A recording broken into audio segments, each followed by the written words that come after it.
Donc moi je suis Sébastien Deleu, je travaille chez Pivotal en tant que développeur de Spring Framework. Donc on est 6 dans le monde, on est 2 en France, un en Belgique et puis après un peu répartis partout.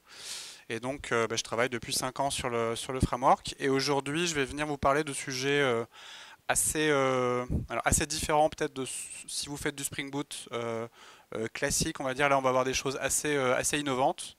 Vous n'aurez pas forcément l'utilité de tout de suite, mais c'est aussi pour avoir vos retours et c'est des choses sur lesquelles on travaille pour préparer l'avenir. Donc voilà.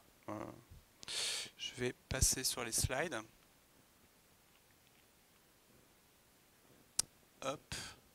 Voilà, donc on va parler de alors Spring Boot. Donc Spring Boot. Qui connaît Spring Boot dans la salle? Levez la main. Bon, ok, jusqu'ici on est bon. Le reste, j'ai même pas demandé parce que c'est quand même plus nouveau. Donc avec Kofu et les coroutines. Donc on va commencer doucement. Bon, ça c'est un safe harbor statement qui ne sert pas à grand chose. Donc on va commencer par parler de Kotlin, qui est un langage que je pousse depuis quelques années. Donc Kotlin, ça permet pour moi à des développeurs Java de continuer à utiliser leur expérience avec ce langage, mais en utilisant donc Kotlin qui permet d'écrire du code plus court, plus concis, plus expressif.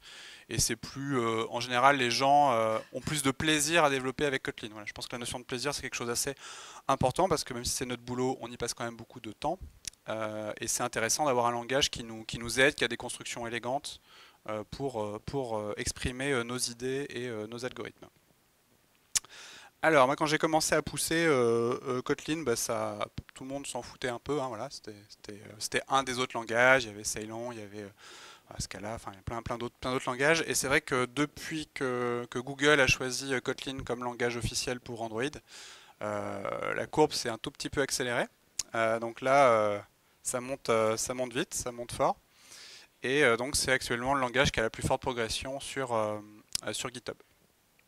Alors principalement côté Android, parce que c'est vrai que là bon, on a des millions de développeurs mobiles qui arrivent sur ce langage, et donc c'est clair que ça fait du monde. Après côté serveur, on a quand même un nombre non négligeable de personnes là, qui commencent vraiment à utiliser Kotlin sur l'écosystème serveur, notamment côté Spring.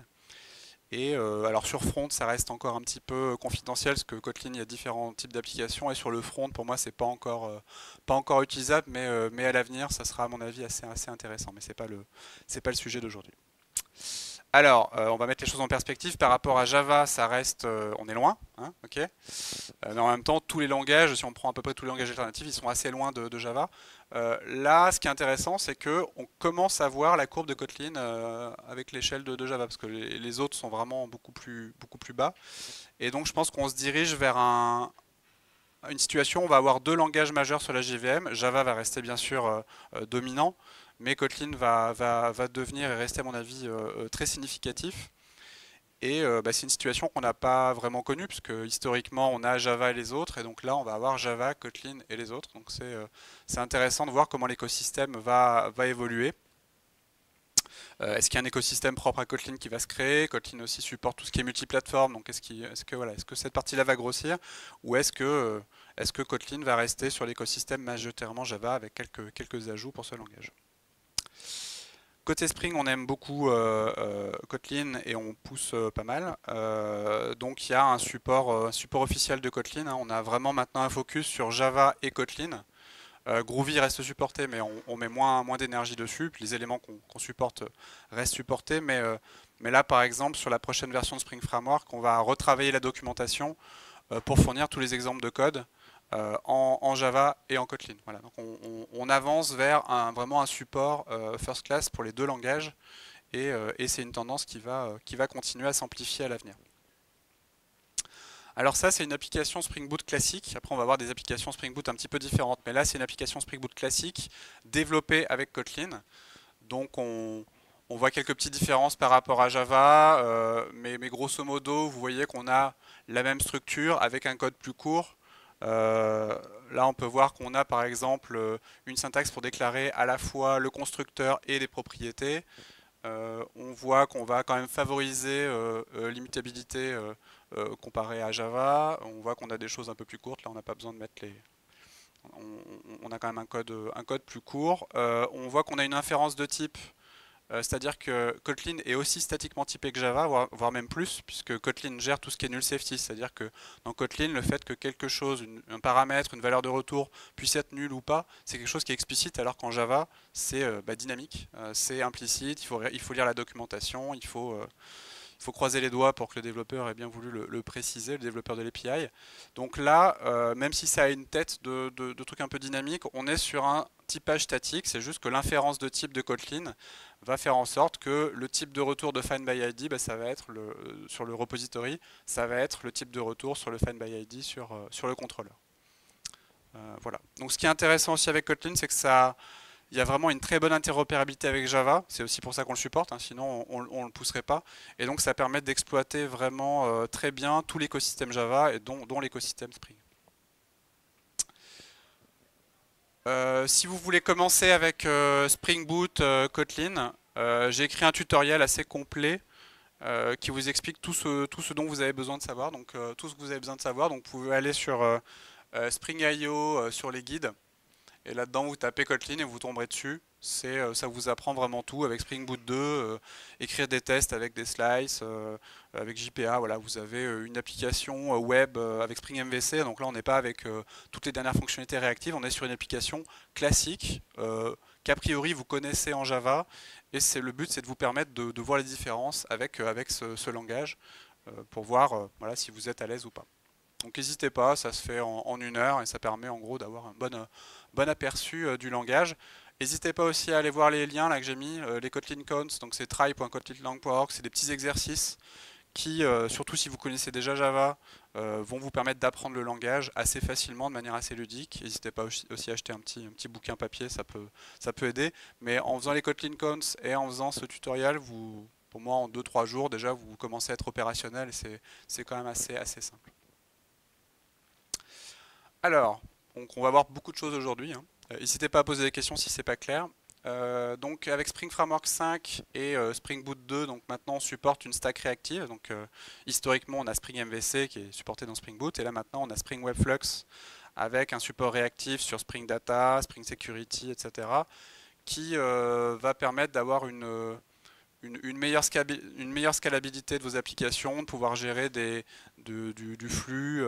Mais voilà, en termes de scalabilité, ça va vraiment être important. Donc si vous avez des applications notamment qui impliquent de la latence, par exemple des applications microservices qui vont devoir dialoguer entre elles, c'est un type d'application, c'est un type de fondation qui est vraiment faite pour ce genre de choses et pour scaler facilement. Spring Webflux, il est disponible avec 2 types d'API, le mode avec annotation qui va être très similaire à ce que vous connaissez avec Spring MVC, donc add controller, add request mapping, et puis un nouveau mode qui est fonctionnel, donc une API fonctionnelle que vous pouvez peut-être retrouver dans d'autres technologies comme Node.js ou autre. Et donc c'est plutôt ça qu'on va présenter aujourd'hui. Mais voilà, la fondation de Spring Webflux, elle est vraiment disponible en mode annotation ou en mode API fonctionnel. Et donc, qu'est-ce que ça donne, cette API fonctionnelle en Kotlin, hein. Donc là, je vais me concentrer sur la partie Kotlin. C'est aussi disponible en Java, mais c'est plus verbeux et moins sympa. Donc là, on va déclarer un routeur avec une DSL. Donc Kotlin, il permet d'écrire des DSL, donc des API un peu plus haut niveau qui ont un peu une tête de document, même si c'est du code. Donc là, on voit qu'on déclare un routeur qui va faire sur /item, on va avoir du get, du post, du put, et donc on va pouvoir déclarer ces routeurs de manière imbriquée. Là, vous avez des références vers des méthodes, en fait, hein, tout simplement, vers des méthodes qui sont des handlers. Et ces handlers, ça prend en entrée un server request et ça ressort un mono de server response. Donc c'est comme un completable futur de server response ou ce genre de wrapper pour justement avoir ce côté asynchrone. Voilà. Donc ça c'est ce qui est supporté actuellement. Si vous faites une application Spring Boot, vous avez le choix entre cette stack servlet Spring MVC qui existe depuis longtemps, cette nouvelle stack réactive Spring Webflux qui permet d'être meilleur en termes de scalabilité, de gérer des trucs en mode flux, d'optimiser la mémoire consommée. Voilà. Et donc, suite à ce travail-là, moi je me suis posé pas mal de questions, et puis on me les a posées aussi, donc je voulais les partager avec vous. Alors, est-ce qu'on pourrait utiliser l'infrastructure de Spring Boot avec une configuration explicite plutôt que le modèle actuel qui est plutôt basé sur des conventions par exemple des fonctionnalités qui sont activées suivant des conditions. Par exemple, Spring Boot il va activer des fonctionnalités en fonction de ce que vous avez dans votre classe pass. Donc en fonction des dépendances que vous avez, il va y avoir des fonctionnalités qui vont s'activer. Donc ça c'est très pratique. Ça peut aussi causer des surprises, hein. C'est pour ça des fois que on dit que Spring Boot est peut-être un petit peu trop magique, enfin au goût de certains, c'est que du coup, vous savez que vous n'êtes pas en contrôle de tout, c'est-à-dire que peut-être que quand vous allez rajouter une dépendance qui a une dépendance transitive, ça va activer une fonctionnalité parce que Spring Boot va prendre ça comme un signal, voilà, cette fonctionnalité doit être activée alors que vous ne le souhaitiez pas. Donc voilà, je sais qu'il y a des personnes qui depuis longtemps ont demandé une configuration plus explicite de Spring Boot. Alors en Java, c'est pas forcément évident. En Kotlin, on va voir qu'il y a des moyens de le faire. Est-ce qu'on pourrait démarrer une application Spring Boot 50 fois plus vite et consommer 5 fois moins de mémoire? Je ne suis pas un commercial, hein, mais on va voir que c'est possible, mais je vais vous expliquer pourquoi. Est-ce qu'on pourrait exposer Webflux avec une API plus impérative?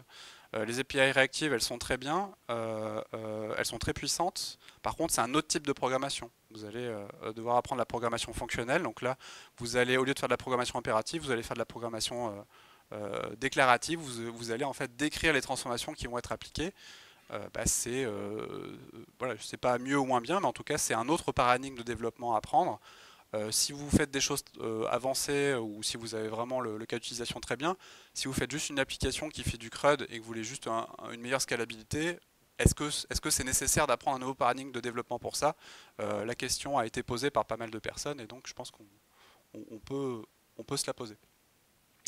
Donc voilà, donc vu que j'avais plein de questions, j'ai créé un projet il y a quelques mois qui s'appelle SpringFu, FU, je précise.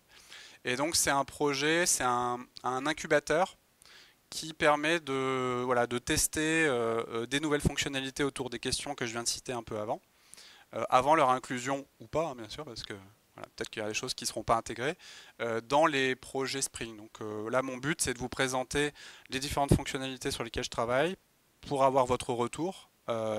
Et aussi vous présenter des fonctionnalités. Il y a déjà des fonctionnalités, on sait qu'elles vont être intégrées dans Spring Boot et Spring Framework. Donc je vais vous indiquer à chaque fois lesquelles. Et donc on va creuser un petit peu tout ça. Donc la pierre angulaire de SpringFu, c'est de configurer son application Spring Boot avec une DSL. Et donc en Kotlin, elle s'appelle Kofu. Kofu pour Kotlin et Foo pour Functional.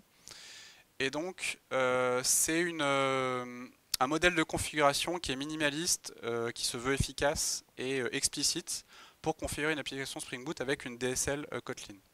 Donc très concrètement, ça veut dire quoi? Ça veut dire qu'au lieu d'utiliser des annotations pour configurer votre application et des properties en pagaille, vous allez décrire votre application sous forme de code, en tout cas pour les éléments qui ne changent pas en fonction de l'environnement, avec ce type de DSL. Donc là vous voyez que on dirait que c'est à la fois un document et à la fois du code. Vous voyez que c'est un peu une tête de déclaratif, donc ça pourrait être du JSON, du XML, des trucs comme ça.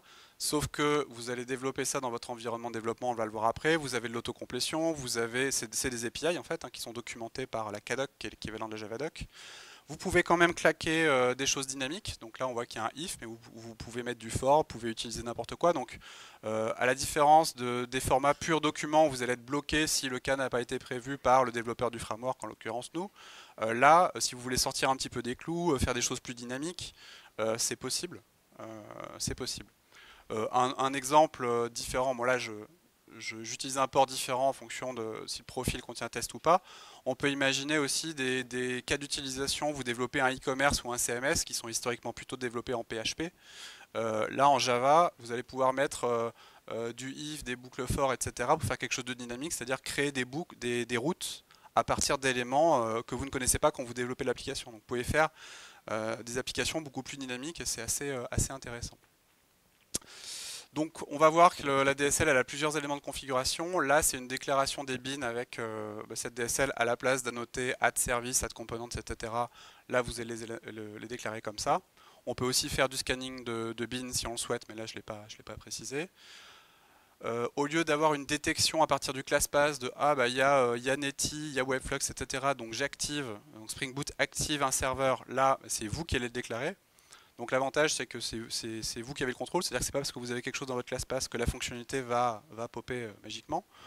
Donc là, vous allez déclarer ce serveur, vous allez déclarer le port. Si vous ne le déclarez pas, bien sûr, c'est 80-80 par défaut.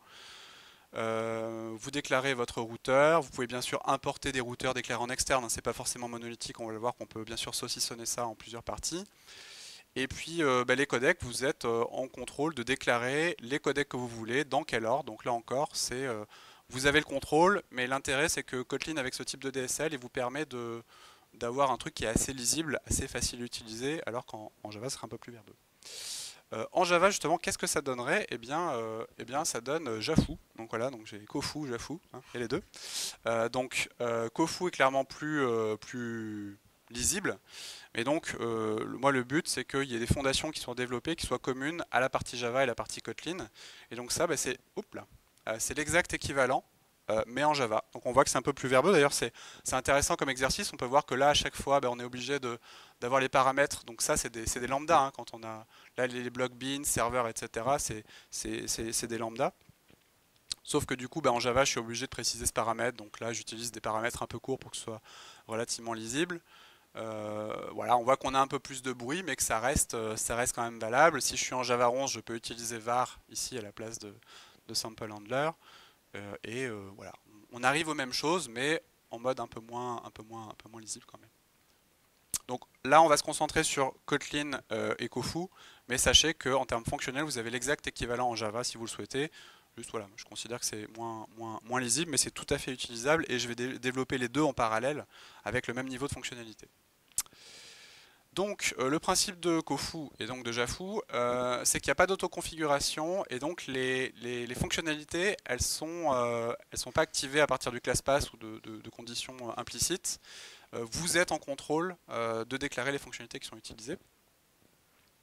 Votre configuration, c'est principalement du code. Vous allez juste mettre en termes de properties, éventuellement des choses qui vont changer en fonction de l'environnement, mais là où quand même, côté Spring Boot, vous allez même pour des choses qui sont communes à tous les environnements, pas mal utiliser du YAML ou des properties pour déclarer tout ça.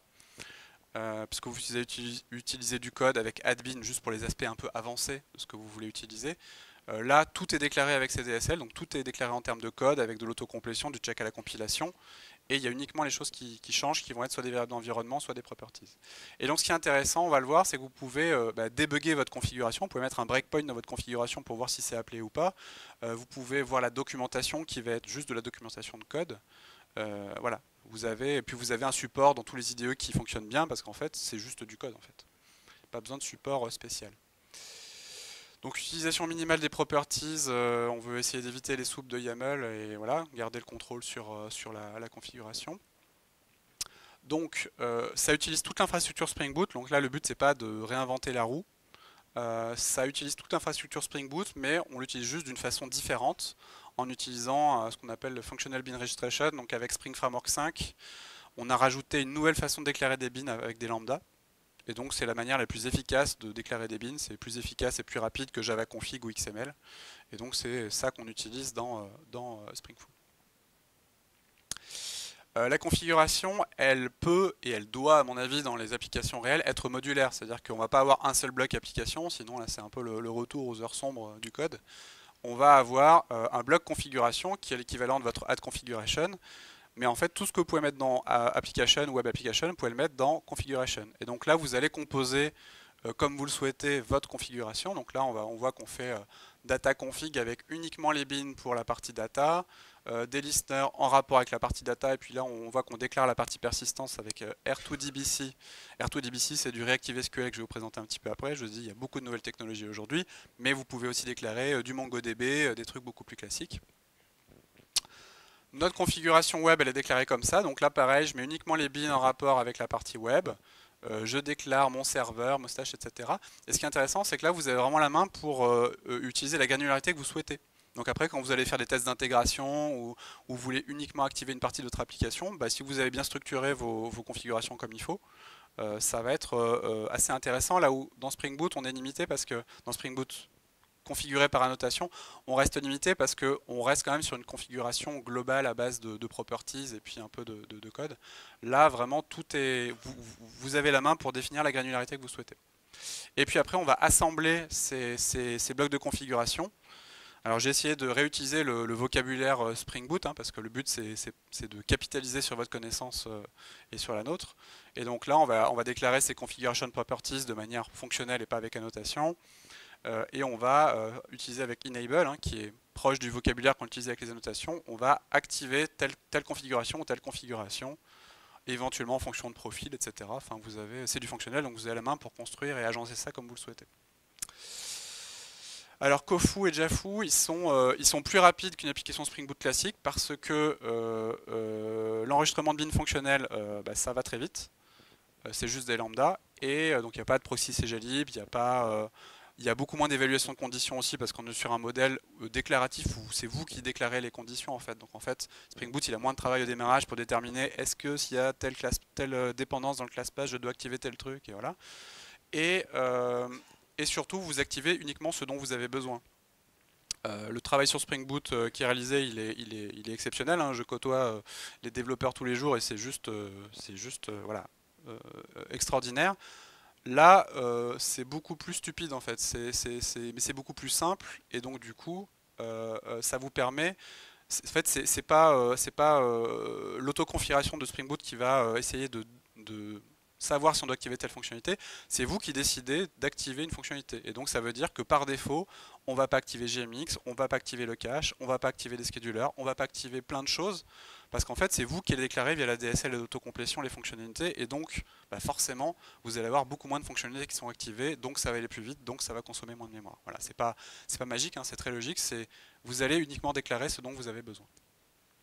Alors en termes de performance, donc là on est sur une JVM classique, après on fera des trucs beaucoup plus rigolos, mais là on est sur une JVM classique, Java 8, démarré avec 256 mégas de mémoire. Donc ce qu'on peut voir c'est que là, donc c'est une application, déjà Phonotex c'est une application réelle, hein, donc c'est Mixit, c'est la conférence dont je m'occupe, qui est à Lyon, qui a lieu cette année en mai d'ailleurs. On a le site web qui est développé en Spring Boot et en Kotlin. Et donc c'est une vraie application qui tourne en prod, on n'est pas sur un Hello World qui sert à rien. Donc c'est une vraie application en Webflux MongoDB, elle démarre en 2 secondes et demie avec Spring Boot 2.0 et les annotations et le mode autoconfig.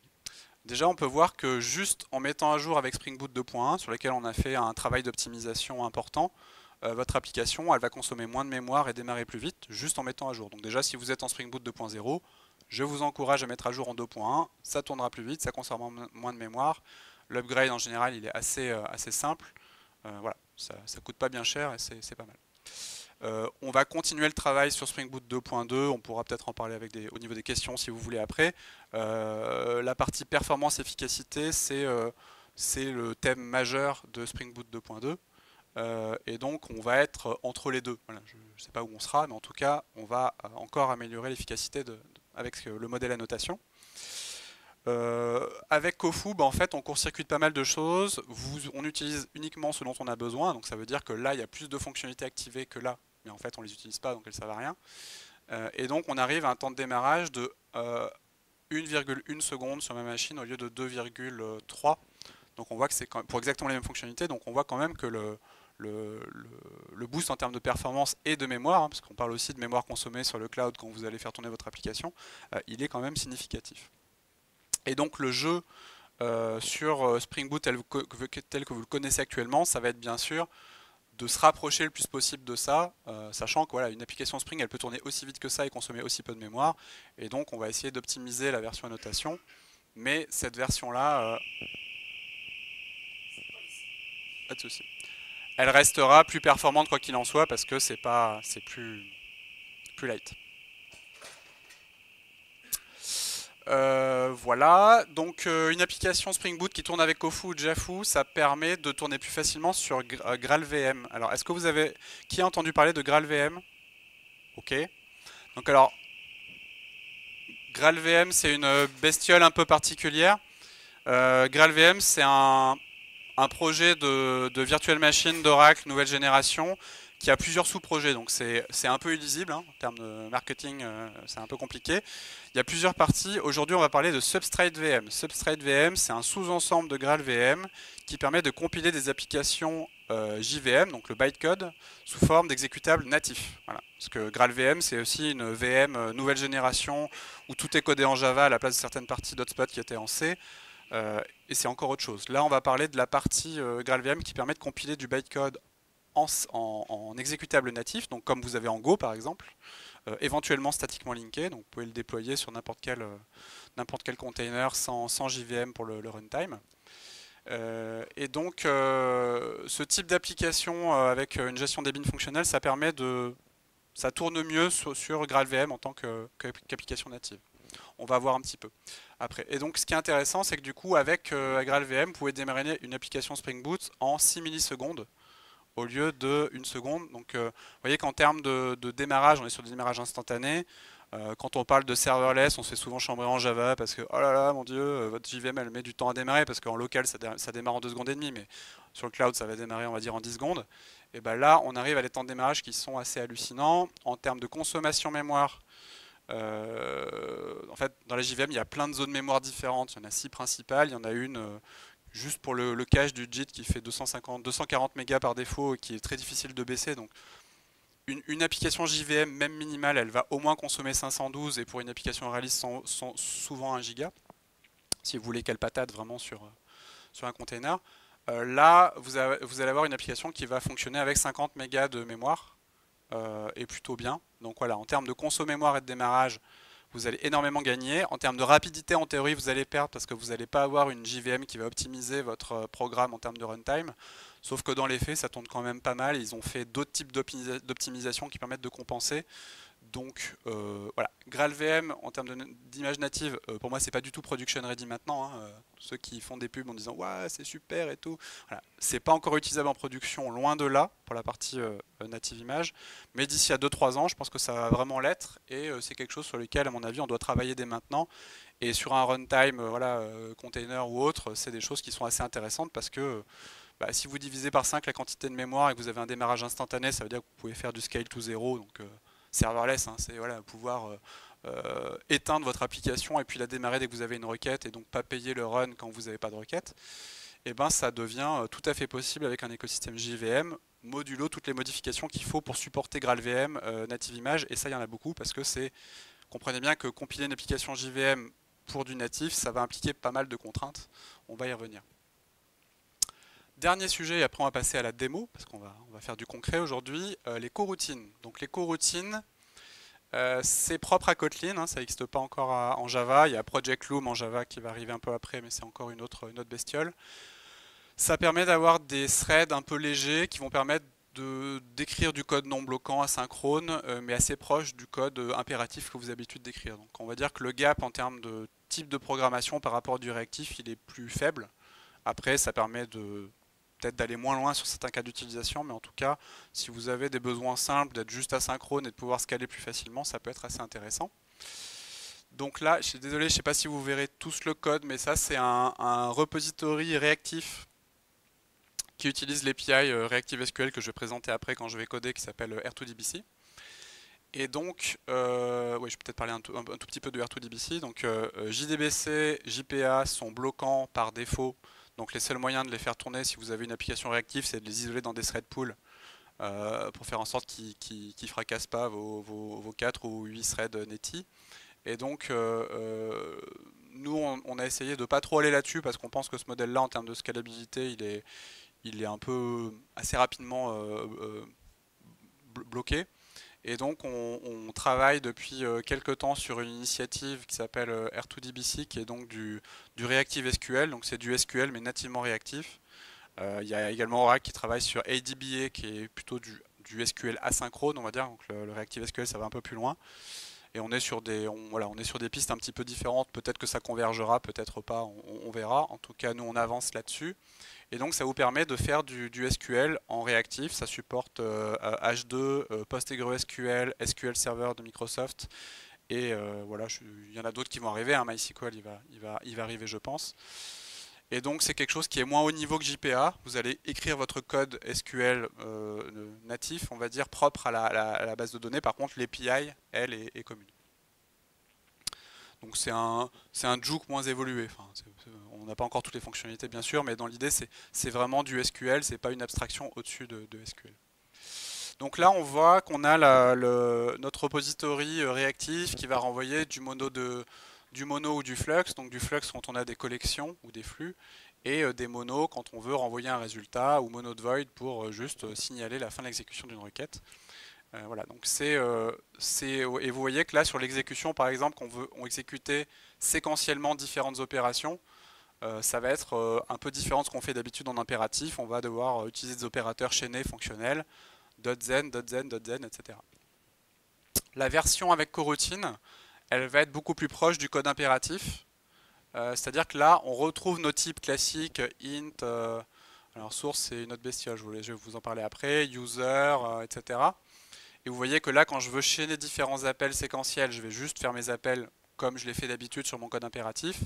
Seulement, là, vous voyez qu'on a un mot-clé qui s'appelle suspend. Ça, c'est un mot-clé propre aux coroutines de Kotlin qui vont préciser que, en fait, c'est un appel asynchrone. Et donc là, vous voyez que quand on va appeler delete, save, etc., c'est des méthodes qui sont suspendables. Et donc en fait, quand vous allez les appeler, on va en fait redonner la main à Kotlin qui va lui s'occuper du fait que ce soit non bloquant. Seulement pour vous, c'est transparent, vous n'avez pas à... Enfin, votre code, mis à part le fait de mettre suspend au niveau des différentes fonctions et d'utiliser des implémentations qui sont compatibles coroutine, hein, c'est pas magique, vous n'allez pas dans votre machin suspend utiliser du code bloquant, sinon ça ne sert à rien et ça ne marche pas. Il faut aussi l'écosystème qui va avec, mais vous voyez qu'en termes d'écriture de code, le bruit va être moins important et donc vous allez, typiquement là, sur les méthodes où on a du mono, on voit que là on n'a pas besoin d'utiliser de wrapper du tout, on va utiliser directement in, directement user, donc c'est relativement élégant. Donc je travaille actuellement sur le support des coroutines parce qu'en fait ce qui est intéressant c'est que les coroutines en fait là on est en train de travailler pour exposer Webflux, Spring Data, Reactive, etc. en coroutine, c'est-à-dire que le cœur va rester tout le travail qu'on fait actuellement au niveau de Webflux et de Spring Data Reactive, etc. C'est juste que sur la couche haute, ce qu'on va vous exposer pour l'utilisation, en fait les coroutines on va les gérer comme une API réactive quelconque, c'est-à-dire que Webflux, il est actuellement exposé nativement avec Reactor, mais il peut être exposé avec RxJava 1, RxJava 2, Completable Future. Et ben là, on va juste exposer ça avec les API coroutines sur la dernière étape en fait. Et ça marche très bien, voire il est possible que ce soit plus performant qu'une implémentation coroutine native, parce qu'en fait, en réactif, on peut faire des optimisations que les coroutines ne peuvent pas faire. Voilà, donc attention quand même au niveau des coroutines, c'est JetBrains dit les coroutines avec Kotlin 1.3 c'est version finale, c'est pas vrai. Les Kotlin au niveau langage, elles sont au niveau final, et si vous faites que du suspend de quelque chose, effectivement ça c'est bon, c'est stable dans le temps. Après il faut quand même que l'écosystème il se développe. Par contre dès que vous allez gérer des multiples résultats, donc des channels, là on a vu tout à l'heure que là ce type la source en fait, il va arriver avec les prochaines versions des coroutines au niveau librairie, mais pour l'instant il n'existe pas.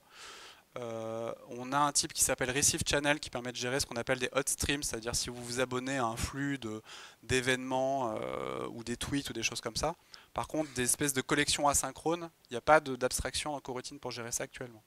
Donc ils vont travailler dessus, ils travaillent dessus en ce moment même. C'est prévu pour le premier semestre 2019. C'est pas encore disponible, donc moi je vois des gens sur Stack Overflow et autres qui essayent de faire du Spring ou autre avec des coroutines en faisant les conversions à la mano. Attendez, faites soit du Spring MVC, soit du réactif, mais les coroutines c'est trop tôt pour les utiliser. Ça sera donc supporté officiellement. Là, on ne parle pas du mode incubation, ça va être supporté officiellement avec Spring Framework 5.2 et Spring Boot 2.2 si je finis mon travail à temps, sinon ça sera pour la version d'après, mais j'essaierai de faire en sorte que ça soit le cas. Et donc ça sera utilisable dès cette année en production. Voilà. Donc on va passer, hop là, personne n'a vu la roadmap. On va passer à la démo. Est-ce que déjà vous avez des questions par rapport à ce que j'ai présenté? Oui,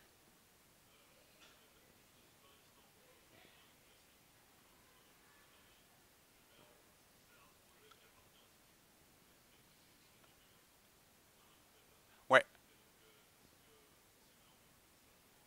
oui. Alors non. Alors oui, donc très, très bonne question. Donc Spring Foo, c'est un incubateur. Là actuellement, il y a Kofu, Jafu, le support coroutine, ce genre de choses, des travaux que je fais par rapport à GraalVM Native Image.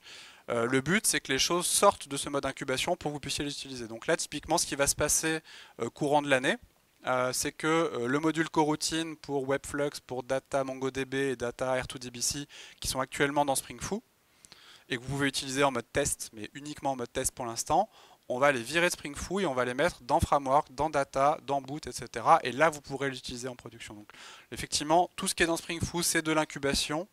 Je ne vous conseille pas d'utiliser en production. Voilà. Après, vous pouvez tout à fait l'utiliser, me faire des retours, même des contributions.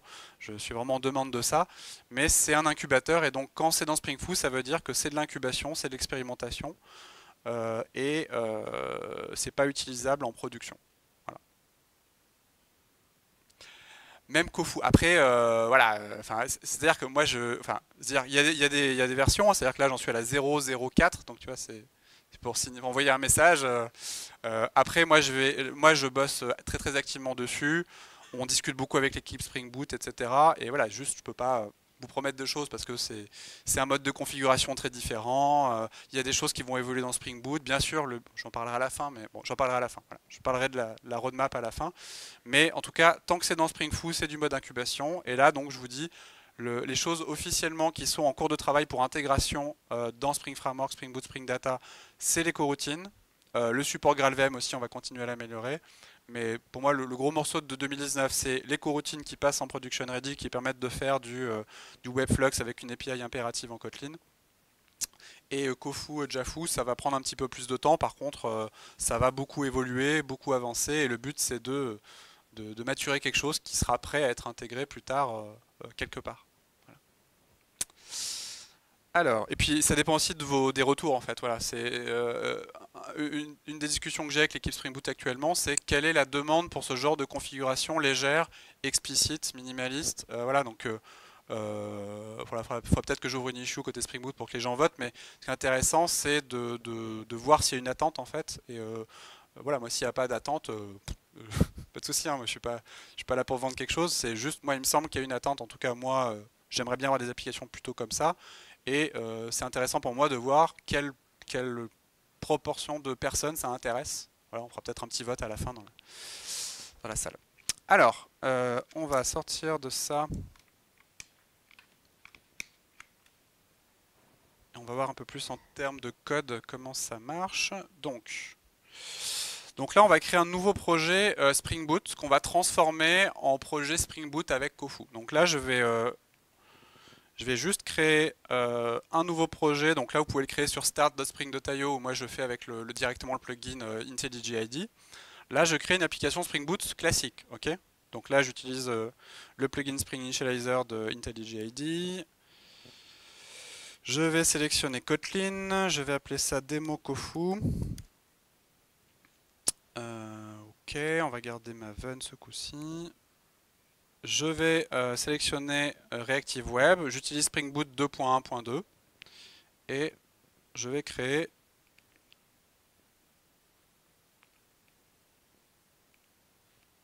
hop là. On va peut-être voilà. Donc ce qu'il faut voir c'est que un projet avec Kofu c'est un projet Spring Boot déjà de base.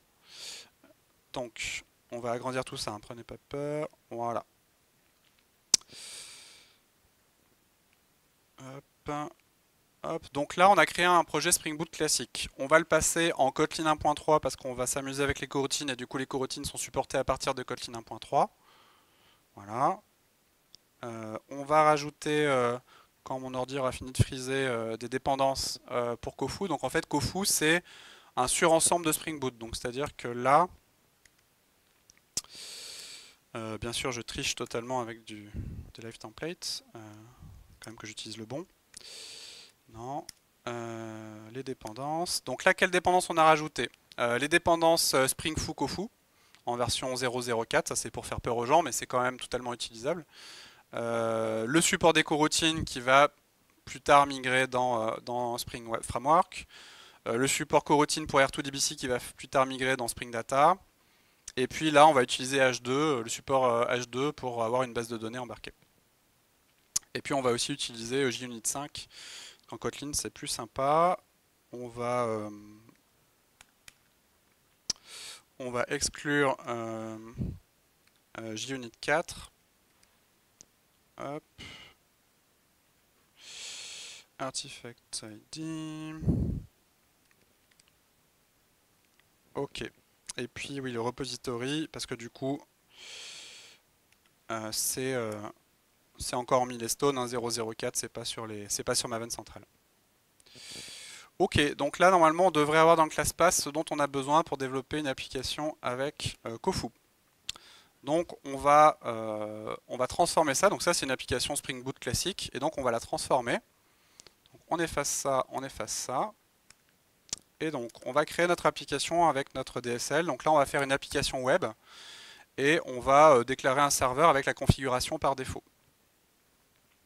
Ensuite, ce serveur, on va vouloir, cette application, on va vouloir la démarrer. Donc là, je fais ça. Voilà, on va écrire un petit test. Donc là, l'approche elle est un peu différente. Donc là, je ne vais pas avoir besoin d'annotation ou d'extension pour lancer mes tests. Je vais juste faire donc là. Donc là, on va faire run web application. On va utiliser voilà, JUnit 5. Et donc on va juste faire un app.run. Okay, donc là l'idée c'est plutôt que d'avoir besoin de différentes annotations pour préconfigurer le contexte et tout ça, on va juste avoir un truc qui est, vous pouvez le lancer sans support particulier, vous avez le contrôle sur ce que vous lancez. Et donc on va avoir, ça ne marche pas, ok. Alors je dois avoir un truc qui tourne quelque part. Hop, oui, j'ai un truc qui tourne quelque part. On relance la bestiole. Voilà, donc vous avez vu que c'est une application Spring Boot classique. Il m'a mis les messages d'erreur que Spring Boot m'affiche quand il y a un port qui est utilisé. En fait, je réutilise tout l'écosystème, toute l'infrastructure Spring Boot. Donc, voilà, on a ça. Ensuite, qu'est-ce qu'on peut faire? Eh ben, on va voir comment on configure ça. Par exemple, je veux changer le niveau de logging. Et ben, ce qui est intéressant, c'est que je vais avoir une DSL pour le faire et que je vais avoir l'autocomplétion, donc j'ai pas besoin de regarder la documentation de référence ou autre. Je vais être guidé par mon IDE et je vais utiliser des constructions plutôt sympas de Kotlin. Là, je réutilise encore une fois l'infrastructure Spring Boot. Log level, c'est pas un truc Spring Foo spécial, c'est le log level de Spring Boot qui existe déjà. Et donc là, j'ai mis mon log level, et là, quand je vais lancer mon application, et ben, du coup, je vois que j'ai mes logs en debug qui me pondent plus d'infos. Et tout ça est bien sûr programmatique, donc si je veux faire des ifs, des trucs compliqués pour ma logique métier, je peux. Et donc, on va s'amuser à configurer notre application. Donc par exemple, si je veux rajouter un exemple de configuration properties, pour info, normalement le support des data classes avec propriétés immutables devrait peut-être arriver avec Spring Boot 2.2. Je leur envoie des menaces, des mails, des messages gentils, des chocolats, et j'espère que ça va passer. Ils ont beaucoup de choses à faire, mais voilà, il y a une chance que ça passe pour Spring Boot 2.2. C'est vraiment quelque chose qui manque actuellement. Donc là, plutôt que de l'annoter avec Add Configuration Properties, pareil, je vais être en contrôle de déclarer ça. Donc là, je vais déclarer avec cette syntaxe. On peut utiliser les paramètres nommés Kotlin pour préciser ça. Donc on voit que c'est assez lisible, hein, même si c'est du code. J'ai accès à la documentation, donc c'est ça qui est intéressant aussi.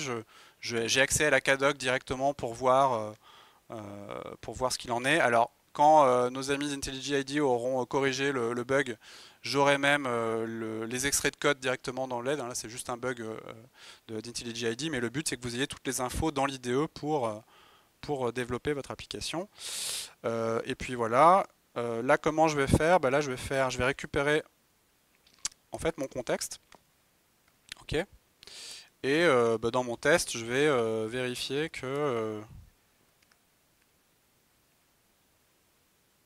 alors, il faut peut-être que je crée quand même.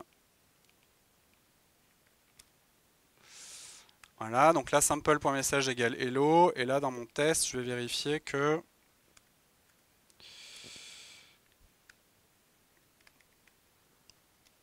donc context.getBean de sample properties, ok, point message, hop là, importe-moi l'extension, voilà, point message, ben, ça vaut bien hello. Voilà, donc on voit que c'est du, en fait à l'intérieur c'est du Spring bas niveau tout simple et qui a rien de magique en fait, hein, c'est assez brut de fonderie. En fait là ce que j'ai fait, euh, juste pour vous montrer très rapidement, euh,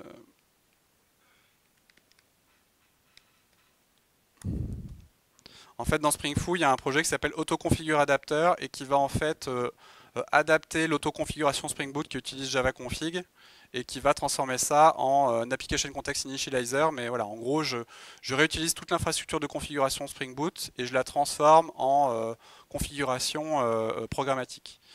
Bien sûr, si plus tard c'est intégré en support officiel, bien sûr, c'est des choses qui seront supportées nativement. Là, pour l'instant, je fais un peu cette gymnastique en attendant. Donc, on va développer une application un peu plus complète. Donc là, on va avoir une classe user, ok, donc on a une data class avec des champs immutables. On va avoir notre repository. Donc là, on va utiliser le support coroutine R2DBC.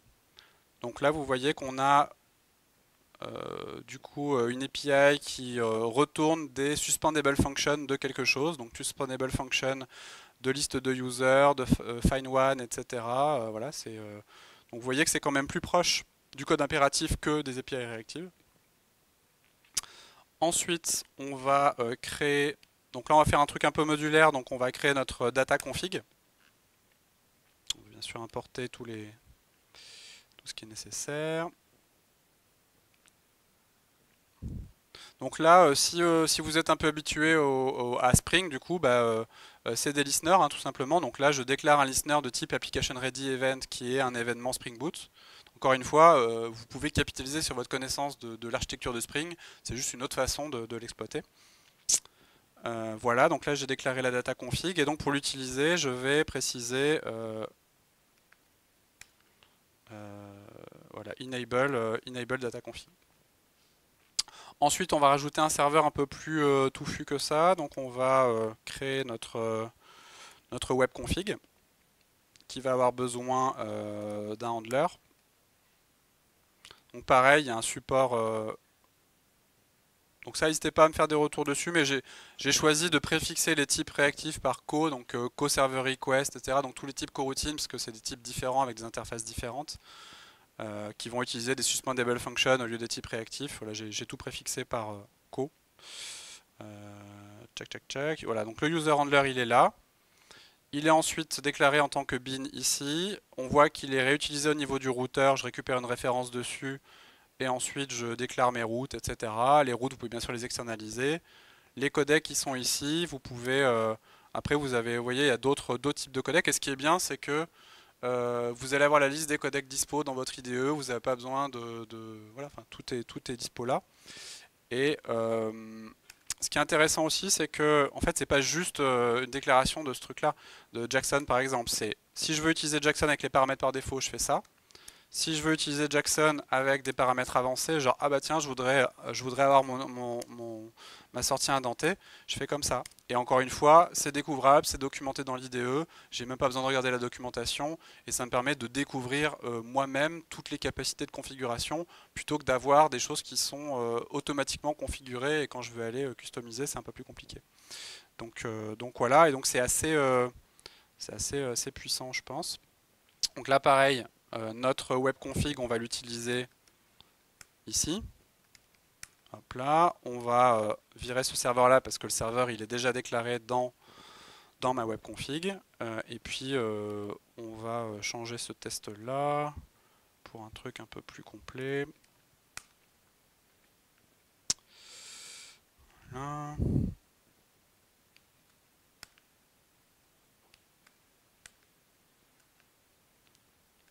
Hop là. Donc voilà, et si on lance notre test d'intégration, si je me suis pas trop vautré.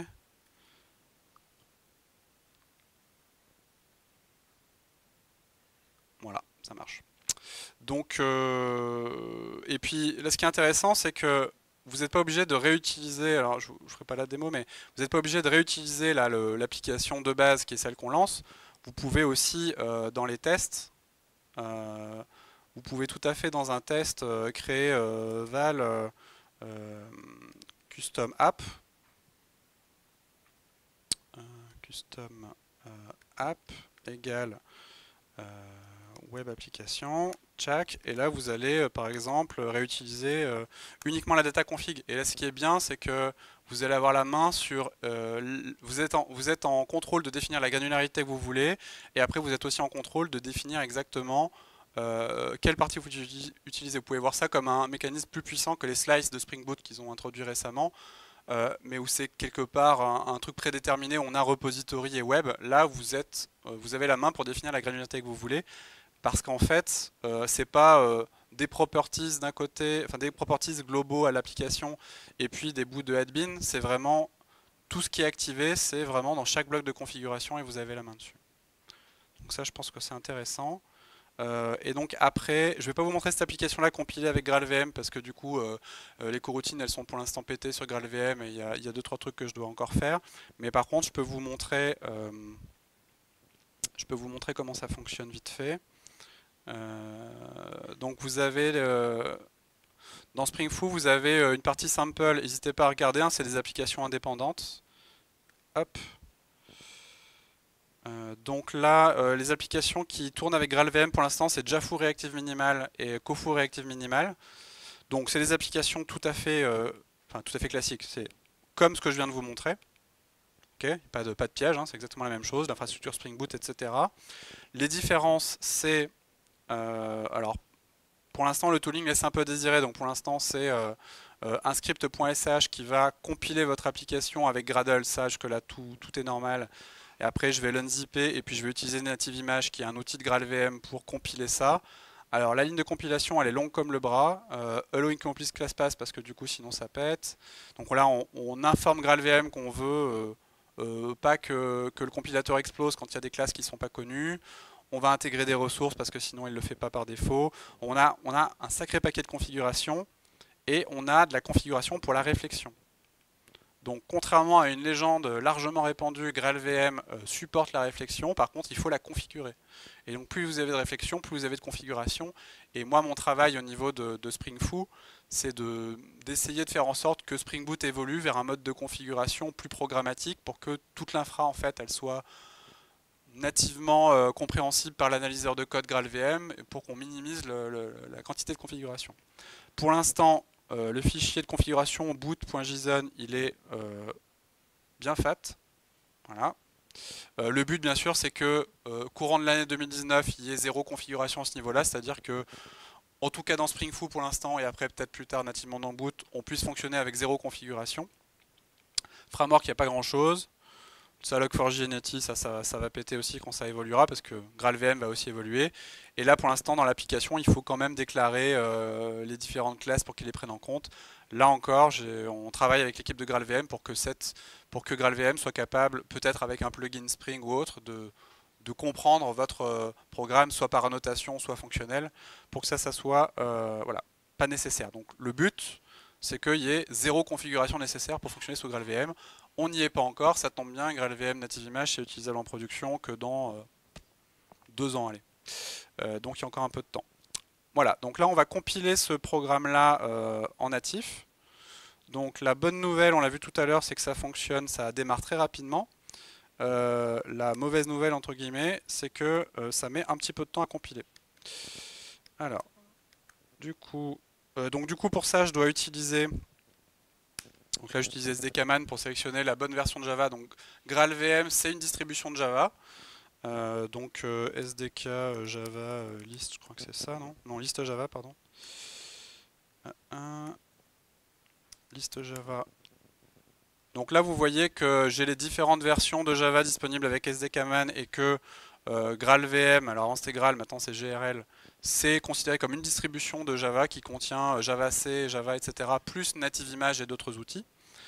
Donc là, j'utilise GraalVM RC10 parce que sur la RC11, ils ont pété des choses, mais ils vont les corriger. Je lance ma compilation qui commence par une compilation classique de mon application avec Gradle. Voilà, donc là, ça compile Kotlin, tout ça.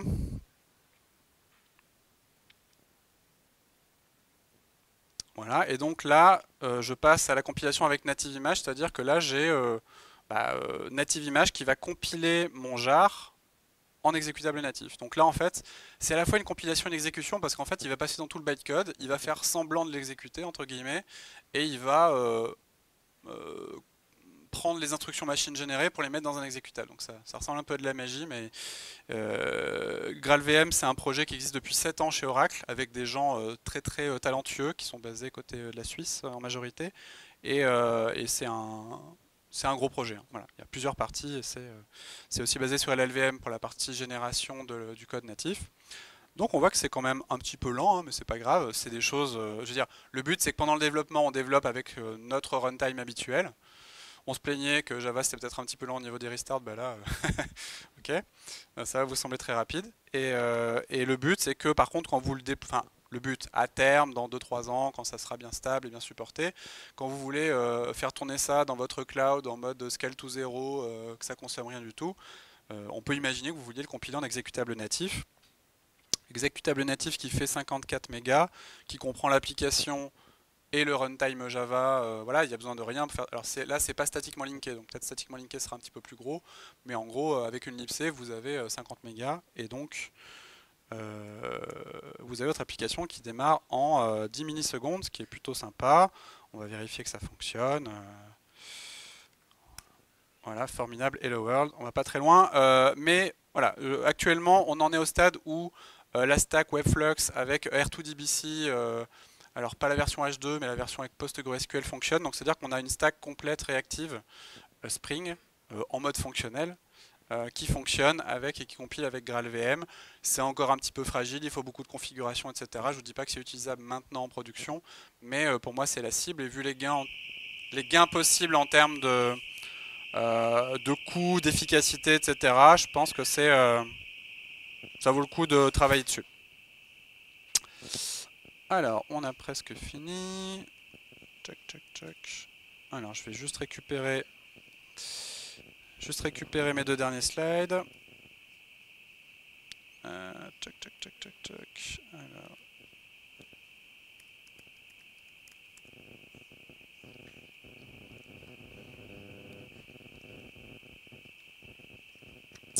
Donc, on va reprendre la fin de la presse.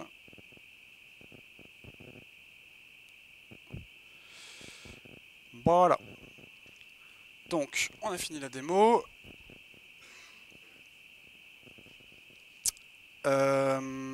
Donc, en termes de roadmap,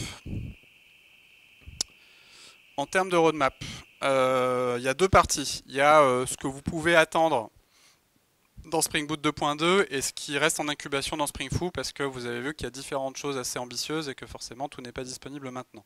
Donc dans Spring Boot 2.2 qui sort mi-2019, donc quand même bientôt, et on est en train de bosser, on est en plein dedans, on reste sur le modèle classique, annotation, voilà. Par contre, on va continuer les optimisations pour démarrer plus rapidement, consommer moins de mémoire. On a pas mal de pistes, et donc vous pouvez espérer une bonne amélioration de performance sur Boot 2.2. J'ai pas de chiffres à vous annoncer pour l'instant. On y travaille et c'est notre priorité. Le support officiel des coroutines, bah ça c'est pour ma pomme, donc je dépends des avancées de JetBrains sur le sujet, parce que je ne sais pas si vous avez vu tout à l'heure, mais j'exposais un suspendable de liste de quelque chose. Il manque le type pour exposer en gros des flux de quelque chose en mode call stream. Donc il manque des choses dans les coroutines. Et pour l'instant, toutes les PI channel des coroutines est complètement expérimentale et donc peut péter du jour au lendemain. Donc on a besoin que JetBrains finalise les PI channel pour les coroutines. Nous en parallèle, on avance sur le support des coroutines et on l'incube dans Spring Foo. Et donc le but, c'est que pour Spring Boot 2.2, ça arrive dans Framework, Data, etc. Au moins sur un sous-ensemble. Pareil, je ne fais pas de promesses, hein, donc voilà. On va essayer de supporter la DSL Kotlin pour Gradle dans start.spring.io.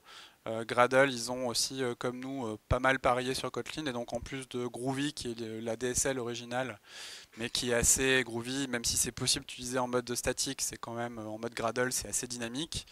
Il permet de décrire son build en Kotlin, et donc c'est quelque chose qui maintenant est supporté officiellement depuis Gradle 5.0 et qu'on voudrait supporter dans start.spring.io pour être en cohérence aussi quand on fait des projets en Kotlin, mais aussi en Java, c'est pas déconnant de l'utiliser. Euh, Configuration properties sur des data classes immutables, voilà, j'en parle régulièrement avec l'équipe Spring Boot et ils sont conscients que c'est quelque chose qui est très attendu. Après, voilà, on gère les priorités au mieux. Voilà, donc ça vous pouvez raisonnablement l'attendre en 2019. Ce qui reste dans Spring Foo, parce qu'il y a encore du boulot et que les choses ne sont pas encore prêtes, c'est les DSL Kofu et Jafu. Le support GraalVM Native Image, c'est-à-dire qu'on a commencé à mettre des choses dans Spring Framework pour que ça fonctionne bien, que ça compile bien en Native Image, mais comprenez bien que pour faire fonctionner une application Spring Boot, il y a encore du travail, et donc on y travaille. Pour moi, il n'y a pas de point bloquant, c'est-à-dire que je vois à peu près là où on doit aller. On doit remplacer certains mécanismes dans Spring Boot par des trucs un peu plus qui vont être plus compatibles par un analyseur de code statique, ce genre de choses, mais il n'y a pas de point bloquant. Donc pour moi, au moment où GraalVM Native Image sera utilisable en production, je pense qu'on pourra au moins faire tourner des applications fonctionnelles comme ça, et peut-être des applications à notation. En tout cas, les applications fonctionnelles, je pense qu'elles seront supportées. Je vais aussi rajouter le support servlet. Donc, pour info, il y a Arjen Poutsma qui est celui qui a créé l'API fonctionnelle Webflux, qui a travaillé sur une version fonctionnelle de Spring MVC. Donc, voilà, si vous n'avez pas besoin du tout de réactif ou de coroutine, que vous êtes très bien avec votre JPA ou votre JDBC, pourquoi pas utiliser ce mode de configuration là. Donc à la base j'étais plutôt contre parce que je me disais voilà, en termes de scalabilité le sens de l'histoire c'était plutôt d'aller vers du réactif ou des coroutines. Et puis ce qui m'a fait un petit peu changer d'avis c'est Project Loom qui va long terme, Java 17 peut-être, apporter à peu près un équivalent des coroutines, même encore plus puissant et plus ambitieux pour la JVM et pour Java. Si ça arrive, ça veut dire que Spring MVC deviendra nativement asynchrone. Il ne sera pas réactif, mais il sera nativement asynchrone. Et donc pour moi, et pareil pour JPA et pareil pour JDBC. Donc voilà, je me dis que ça vaut quand même peut-être le coup de le supporter. Donc on va sûrement incuber un Spring MVC fonctionnel. Donc en gros, vous aurez le choix entre du réactif et du bloquant. Et bloquant, c'est pas un gros mot, voilà. Du Spring MVC en mode avec une API plus fonctionnelle. Prochainement, on a déjà le code qui fonctionne, il faut juste qu'on l'intègre dans Spring Foo. Et donc ça c'est mon opinion personnelle, c'est pas l'avis de ma boîte encore, etc. Mais j'y travaille. Moi mon but c'est que ce type de configuration à la carte soit officiellement supporté dans Boot, c'est-à-dire que qu'on ait le choix entre la configuration automatique et la configuration de ce type-là, au moins en tout cas pour la partie Kotlin. Voilà, c'est en discussion, c'est beaucoup trop tôt pour pouvoir nous prononcer, mais en tout cas c'est mon souhait personnel et j'espère qu'il y a d'autres personnes, y compris vous, qui pousseront. Et voilà, ça va dépendre aussi de l'intérêt des utilisateurs. Si tout le monde s'en fout, on ne le fera pas, bien sûr. Voilà. Merci beaucoup et du coup je suis disponible pour répondre à vos questions, savoir si ça vous intéresse ou pas. Voilà, je ne veux pas entendre que les avis positifs, hein, n'hésitez pas. Voilà, n'hésitez pas. Merci.